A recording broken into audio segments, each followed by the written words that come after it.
రాష్ట్రంలోని 1,15,00,000 కుటుంబాలకు ప్రతి కుటుంబానికి 5 లక్షల రూపాయల జీవిత బీమా అందించే విధంగా ఇందిరమ్మ కుటుంబ జీవిత బీమా పథకంను నూతనంగా ప్రవేశపెడుతున్నాం. Hi hello welcome to my channel. రాష్ట్ర బడ్జెట్ లో 2025-26లో ప్రభుత్వం సామాన్యుడికి భారీ ఊరటనిచ్చే ప్రకటన అయితే చేసింది. కులమతాలకు అతీతంగా పేద ధనిక అనే తేడా లేకుండా రాష్ట్రంలోని ప్రతి కుటుంబానికి భరోసా ఇచ్చేలా ఇందిరమ్మ కుటుంబ జీవిత బీమా పథకాన్ని ప్రకటించింది.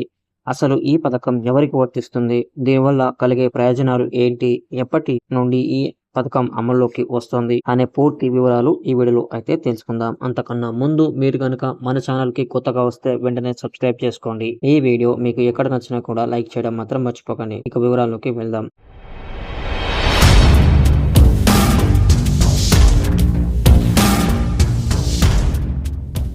తెలంగాణ ప్రభుత్వం ఈ పథకాన్ని అత్యంత ప్రతిష్టాత్మకంగా తీసుకుంది. రాష్ట్రంలోని సుమారు 1.15 కోట్ల కుటుంబాలకు ఈ బీమా వర్తించనుంది. ఇక్కడ ముఖ్యమైన విషయం ఏమిటంటే ఇది కేవలం పేదవారికి మాత్రమే కాదు, రేషన్ కార్డు ఉన్నా లేకపోయినా, ధనిక పేద అనే తేడా లేకుండా ప్రతి కుటుంబానికి ఈ రక్షణ కవచం అందుతుంది. కుటుంబ పెద్దకు ఏదైనా ప్రమాదం జరిగితే ఆ కుటుంబం రోడ్డున పడకూడదనే ఉద్దేశంతో ఆర్థిక మంత్రి బట్టి విక్రమార్క గారు ఈ పథకాన్ని ప్రవేశపెట్టారు. ఈ పథకం కింద ప్రతి కుటుంబంలోని ఇంటి పెద్ద పేరు మీద 5 లక్షల రూపాయల జీవిత బీమా ఉంటుంది.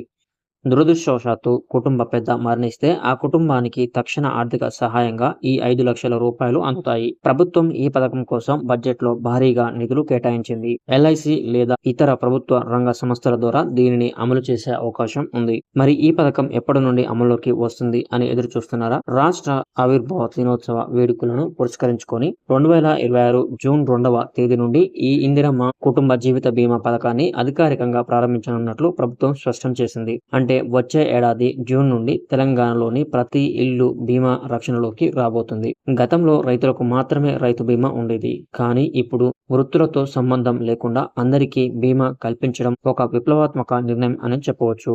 దీనివల్ల మధ్యతరగతి కుటుంబాలకు కూడా భరోసా కలుగుతుంది. బడ్జెట్లో ప్రజా సంక్షేమానికి పెద్దపీట వేస్తూ ప్రభుత్వం తీసుకున్న ఈ నిర్ణయంపై మీ అభిప్రాయం ఏంటో కమెంట్ చేయండి. ఇలాంటి మరిన్ని లేటెస్ట్ తెలంగాణ గవర్నమెంట్ అప్డేట్స్ కోసం మా ఛానల్ని సబ్స్క్రైబ్ చేసుకోండి. ఈ సమాచారాన్ని మీ మిత్రులకు, కుటుంబ సభ్యులకు షేర్ చేయండి. Thank you.